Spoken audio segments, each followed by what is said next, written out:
اللہ صاحب، ہم نے خود آبزرو کیا کہ آپ کمیونٹیز کے ساتھ بہت انگیجڈ رہتے ہیں. آپ جو ہے اسٹوڈنٹس کے ساتھ بھی انگیج رہتے ہیں. آپ اپنی مدد آپ کے تحت بھی بہت کام کرتے ہیں تاکہ آپ کے اسکول کی جو کوالٹی ہے ایجوکیشن کی وہ برقرار رہ سکے اور آپ کسی بھی صورت جو ہے ایجوکیشن کا جو سلسلہ ہے اپنے اسٹوڈنٹس کا اس کو جاری رکھنے کی پوری کوشش کرتے ہیں. میں یہ پوچھنا چاہ رہا ہوں آپ سے کہ جو آپ کے کاؤنٹر پارٹس ہیں، جو پبلک اسکولس کے باقی پرنسپلز ہیں، ارسپیکٹو آپ کے ایریا کی اسلام آباد کی بات نہیں کر رہے، کوئی بھی پرنسپل ایسے ہیں جو آبویسلی سب لمیٹڈ ریسورسز، لمیٹڈ فائنینشیل جو ہے سپورٹ ہوتی ہے ان کے پاس، تو وہ بھی اگر آپ ان کو مشورہ دینا چاہیں کہ وہ آپ جیسے ہی جو ہے انٹرونشن، جس طرح آپ ڈونرز کو بھی انگیج کرتے ہیں، کافی چیزیں جس طرح آپ ہماری آف دا کیمرہ گفتگو میں بتا رہے تھے، سولر سسٹم وغیرہ کا آپ نے ذکر کیا، تو باقی پرنسپل آپ کے ایکسپیرینس سے یا آپ کی اسکل سے کیا سیکھ سکتے ہیں؟ آپ ان کو کیا مشورہ دینا چاہیں گے؟ سب سے پہلے تو ہماری سوچ یہ ہونی چاہیے کہ ہم خدمت کے لیے ہیں، یہ ہمارے بچے ہیں. صرف ہم اپنے بچوں کو نہ دیکھیں، یہ ہمارے بچے ہیں، بینگ اے پاکستانی. ٹھیک ہے، اس حساب سے سوچتے ہیں تو پھر لازمی بات ہے کہ فوکس بھی بڑھتا ہے انسان کا. انسان پھر مختلف آئیڈیاز بھی اپنے ذہن میں لے آتا ہے کہ میں ان کے لیے کیا کر سکتا ہوں. تو میں تو یہ کہہ سکتا ہوں کہ مجھ سے جو بن پڑا، میں تو مخیر حضرات سے رابطے میں رہتا ہوں، رابطہ کرتا ہوں، جس طریقے سے بھی ہو سکتا ہے میں ان کے گھروں تک جاتا ہوں. بلکہ سمجھیں کہ کئی جگہ سے تو ایسا بھی ہوا ہے کہ مجھے مثلا ریکوائرڈ ہے کوئی چیز 100 کی کوانٹٹی میں، تو وہاں سے میں نے ان کو کہا کہ مجھے 100 کی کوانٹٹی میں اگر دے دیں آپ کی بڑی مہربانی ہوگی، عاجزی کے ساتھ. ٹھیک ہے، تو وہ کہتے ہیں نہیں ہم تو آپ کو 10 تک دے سکتے ہیں. تو میں نے یہ کبھی ڈینائی نہیں کیا کہ نہیں 10 نہیں لوں گا. میں کہتا ہوں چلو یار یہ 10 مل رہے ہیں، کسی اگلے گھر کے 10 تک دے دیتا ہوں، شاید 10-20 اور مل جائیں. تو میں اس طریقے سے 100 میں اس میں آر محسوس نہیں کرتا. کیوں کہ میری قوم کے بچے ہیں، یہ میرے بچے ہیں، میں نے ہی ان کے لیے کرنا ہے. دیکھیں مجھے تنخواہ گورنمنٹ آف پاکستان دیتی ہے، اس سے میرے بچے پل رہے ہیں. کس کے لیے دیتی ہے؟ انہی بچوں کے لیے دیتی ہے. ٹھیک ہے، میں نے انہی کے لیے سوچنا ہے. باقی بینگ اے مسلم میری سوچ یہ ہے کہ ان کے لیے میں نے سوچنا ہے، میرے بچوں کے لیے اس نے سوچنا ہے. ٹھیک ہے، میرا ایک یہ نظریہ ہے. میں اپنے سارے کولیگس کو یہی مشورہ دوں گا. اچھا آپ نے سوال کیا، بڑی مزے کی بات ہے. میں جس اسکول میں جاتا ہوں، میں سولر سسٹم ایک آف دی ریکارڈ جو بات کر رہے تھے، میں کہتا ہوں یار میرا اسکول جو ہے نا 13.5 kV کا جو ہے نا سولر سسٹم کے تحت چلا رہا ہوں میں اسکول کو. 500 بچے کا فرنیچر بھی میرے پاس ہے. میں نے جناب میرے ہر کلاس روم میں وہ کچے کلاس روم، کچے وہ جو گاؤں کے لوگوں نے بیچاروں نے مل کے بنائے تھے. ٹھیک ہے جی، اور اس میں مثلا روسٹرم تک موجود ہے ہر کلاس روم میں. ٹھیک ہے، آپ کے اچھے کالجز میں ابھی تک نہیں ہیں. ٹھیک ہے، ایک ادھر ہی ہیں I-14 میں میرے بڑے اچھے دوست ہیں، پرنسپل ہیں، تو بڑے میرے بہت اچھے دوست بھی ہیں. انہوں نے کہا کہ نہیں صاحب کہ ہمارا اتنا عظیم الشان ہال بنا ہوا ہے I-14 کالج کا، اسکول کا، تو اس میں ایک روسٹرم ہے ہمارے پاس، تو آپ کیا کر سکتے ہیں؟ میں نے کہا جی میں آپ کو ایک روسٹرم ڈونیٹ کر سکتا ہوں. ٹھیک ہے جی، وہ اور اس کے ساتھ انہوں نے کہا کہ اور کیا چیز دے سکتے ہیں. میں نے کہا آپ مانگیں، میرے پاس تو بہت کچھ ہے. مجھے تو مختلف جو ہے نا NGOز نے مختلف بہت کچھ دیا ہے. تو میں نے میرے ذہن میں ایک تجویز آ گئی. میں نے کہا یار آپ ڈی جی صاحب کو یا اس طرح جو ہے نا ہائر اتھارٹیز کو لکھ کے بھیجیں کہ آپ کا اتنا خوبصورت ہال بنایا ہوا آپ نے، تو لوگوں کو آپ کے ساتھ آس پاس کمیونٹی ہے، لوگوں کو شادی ہال کے لیے ضرورت پڑتا ہے ہال. ٹھیک ہے، آپ ان سے ہاف ریٹ پہ یہ ہال کیوں نہیں دیتے ان کو؟ شام کے ٹائم تو ویسے ہی بلڈنگ فری پڑی ہے بھائی، تو آپ ان کو یہ دے دیں اور اس سے جو جنریٹ کریں، اس میں اپنے کلاس 4 1 سکیل سے لے کر 10 سکیل تک کے لوگ ان کو انگیج کریں. ٹھیک ہے، وہ ہفتہ اور اتوار ویسے بھی ہمارا ویک کو دیکھیں اینڈ ہوتا ہے، کلوز ہوتا ہے نا، اور عموماً شادیاں بھی اور مختلف تقاریب بھی انہی دنوں میں رکھی جاتی ہیں.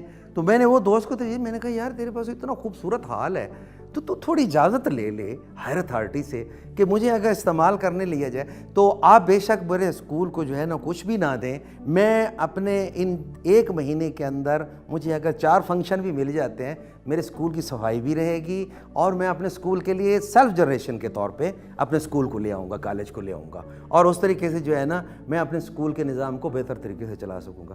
مطلب کہنے کا یہ ہے کہ یہ میری ایک تجویز میں اب دے رہا ہوں، تو میرے ذہن میں تو اس طرح کے آئیڈیاز آتے رہتے ہیں، دوستوں کو بھی یہی کہتا ہوں، اور پاکستان میں کہہ رہا ہوں کہ اسلام آباد میں خاص طور پہ، پاکستان پورے میں آپ چلے جائیں، حقیقت مانیں کہ بہت لوگ ڈونیشن دینے والے ہیں، ٹھیک ہے، اس کو صرف اور صرف ہم لوگ کس طرح استعمال کرتے ہیں، کتنی لائلٹی سے استعمال کرتے ہیں، کتنے لائل ہیں۔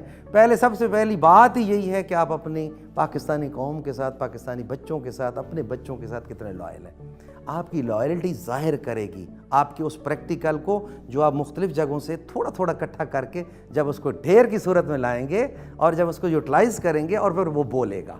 میرا ایک کانسیپٹ تھا شروع سے، میں چونکہ ٹاٹ سے پڑھ کے آیا، تختی اور سلیٹ اس پہ پڑھا میں کہتا تھا یار میرے اسکول کے بچوں کی ہینڈ رائٹنگ صحیح نہیں ہوتی، ٹھیک ہے، ان کے اسپیلنگ درست نہیں ہوتے۔ ایک تو یہ ہے کہ ہمارے کریکولم نے جو ہے نا اس گورنمنٹ نے جو ہے نا اس کو کچھ اپ گریڈ کیا، اصل میں مسئلہ یہ ہے کہ اس کو امپلیمنٹ کیسے کرنا ہے، ٹھیک ہے۔ پہلے بیس یہ ہے کہ آپ KG لیتے ہو، 1 لیتے ہو، اس زمانے میں ہمیں ٹیچر جب سکھاتے تھے تو ہم تو اس کو جو ہے نا گا کے، ہمارا ٹیچر گا کے 1-2 لڑکے سلیکٹ کرتا تھا، وہ گا کے آپ کو جو ہے نا ٹیبل بھی یاد کراتا تھا بچہ، ٹیچر بھی ٹیبل یاد کراتا تھا، پھر اسی طرح کچی پینسل سے تختی پہ کر کے دیتا تھا، اور پھر وہ بچہ اس کو جو ہے نا ایک خاص انداز سے جو ہے نا لکھتا، اور ماشاءاللہ ہینڈ رائٹنگ بھی اس کی اچھی ہوتی تھی، اس کے سپیلنگز بھی ٹھیک ہوتے تھے، اردو میں چاہے تھا چاہے انگلش میں تھا، ٹھیک ہے۔ یہی بلڈنگیں خالی پڑی ہوتی ہیں شام کے ٹائم، اور بھی ہم ان کو یوٹیلائز کر سکتے ہیں۔ چائنا اگر ان بلڈنگز کو راؤنڈ دی کلاک جو ہے نا یوٹیلائز کر سکتا ہے، 24 گھنٹے وہاں کلاسز چل سکتی ہیں، تو چلو یار راؤنڈ دی کلاک نہ صحیح، ہم ایسا کرتے ہیں، ہم یہ اتنی کتابوں کی اتنی بڑی گٹھڑی کی بجائے کتابوں کی گٹھڑی کو چھوٹا کر دیں۔ بھائی ہم ایک قاعدے سے پڑھ کے آئے ہیں نا، ایک قاعدہ تھا اس ٹائم پہ، ایک انگلش کا قاعدہ تھا، ایک اردو کا قاعدہ تھا، ایک میتھ کی کتاب تھی، 3 سے ہم پڑھ کے آج اس لیول پہ پہنچ گئے۔ تو یہ ہو سکتا ہے آپ اس کو منیمائز کر کے۔ اچھا مزے کی بات ہے، ایک اور چیز ہے ہماری جو ہے نا پلاننگ میں ایک نقص تھوڑا سا، وہ جو ہے میں سجیشن دوں گا اس پہ، کہ مثال کے طور پر ایک بچہ گھر سے آتا ہے، امی اس کی شاید سیالکوٹ کی ہیں، ابو اس کے سندھ کے ہیں، تو پہلے تو وہ 2 زبانیں وہاں سے سیکھتا ہے، تیسری زبان جب سیکھنے آتا ہے اردو اس کو سیکھنی پڑ جاتی ہے ادھر ہی کچی کلاس سے ہی، انگلش بھی اس کو سیکھنی پڑ جاتی ہے، ٹھیک ہے۔ تو ایک تو یہ المیہ ہے ہمارے لیے کہ ہم ابھی تک تو زبان پہ متفق نہیں ہو سکے، ٹھیک ہے، اور دوسرا اس بیچارے کے ساتھ وہ کتابوں کی گٹھڑی پوری نہیں اٹھا سکتا، اور جو ہوتا کیا ہے کہ اس کے پیچھے جب وہ بیگ ڈالا جاتا ہے تو وہ 6 کلو کا 7 کلو کا بیگ ہوتا ہے اور بچے کا وزن 5 کلو ہوتا ہے، ٹھیک ہے، یہ مسائل ایک، ٹھیک ہے۔ میں تو کہتا ہوں اس کو منیمائز کر دینا چاہیے۔ اور دوسرا یہ ہے کہ پھر ایک اور غلط اقدام ہے، وی آر دا ناٹ، دیکھیں ہم پرنسپل ایک لفظ استعمال ہوتا ہے، ہم اپنے آپ کو کہتے ہیں we are the administrator, no, we are the facilitator. میں اپنے آپ کو فیسیلیٹیٹر کہتا ہوں۔ ہم نے فیسیلیٹیٹ کرنا ہے ان کو جو ہمارے پاس آتے ہیں۔ کون آتے ہیں؟ وہ جن کے ٹیکس سے ہم تنخواہ لیتے ہیں، ٹھیک ہے۔ تو ہم فیسیلیٹیٹ کس طرح کر سکتے ہیں وہ ہم پہ ڈیپینڈ کرتا ہے۔ آلات بی ایڈ میں ایم ایڈ میں ہر ٹیچرز کو یہ پڑھایا جاتا ہے کہ آلات تعلیم کیا ہیں، آپ نے آلات موقع پہ کیسے بنانے ہیں۔ موقع کی نسبت سے ایک بڑھئی کو بھی یہ پتہ ہوتا ہے کہ یہاں پہ کیل میں نے 1 انچ کی لگانی ہے یا 2 انچ کی کیل لگے گی، ٹھیک ہے۔ موقع کی مناسبت سے ایک لائق ٹیچر جو ہوتا ہے وہ آلات کو اسی طریقے سے استعمال کرتا ہے جس طرح اس کو سٹف مہیا ہوتا ہے۔ وہ بچہ آتا ہے، میں بچے سے بات کر رہا تھا، وہ بیچارہ 6 کلو کی گٹھڑی، 5 کلو کا بچہ اسکول میں انٹر ہوتا ہے، تو سب سے پہلے فیسیلیٹیٹر جو ہم جیسے بیٹھے ہوتے ہیں، میں نے کبھی کسی بچے کو آج تک نہیں کہا کہ میں ٹیسٹ لوں گا. نو، ہم کس لیے بیٹھے ہیں بھائی؟ سکھانے کے لیے بیٹھے ہیں، وہ سیکھنے کے لیے آیا ہے. ٹھیک ہے، ہم اس کو کہتے ہیں نہیں بھائی اس کا انگلش کا بھی ٹیسٹ لے لو، میتھ کا بھی لے لو. کیوں بھائی، کیسے دے؟ ٹھیک ہے، وہ نہیں ہو سکتا. تو لہٰذا میری سجیشن یہ ہے کہ ایک تو میرے بھائی جتنے بھی ہیں مختلف اداروں میں، ایک تو کمیونٹی کے قریب جائیں، اس کمیونٹی کے جو آپ کو فیسیلیٹیٹ کرنا چاہتی ہے، ٹھیک ہے، اس کے قریب جائیں، ان سے آپ جو ہے نا درخواست کریں، ان سے لیں. میں تو لیتا ہوں، مجھے دیتے ہیں، آپ جا کے دیکھیں، آزما لیں. تو ہر ایڈمنسٹریٹر جو اپنے آپ کو کہتا ہے فیسیلیٹیٹر ہیں، اصل میں ہم ہر فیسیلیٹیٹر کی ہماری یہ خواہش ہونی چاہیے کہ بہتر سے بہتر ان بچوں کے لیے ہم کیا کر سکتے ہیں، وہ کمیونٹی کے ساتھ مسلسل رابطہ، یہ بہت ضروری ہے، اور مخیر حضرات کے ساتھ رابطہ، تاکہ ہر اس بچے کی خواہش پوری کر سکیں جو گھر سے اس کی پوری نہیں ہوتی، کم از کم حد تک ہم وہاں سے پوری کریں.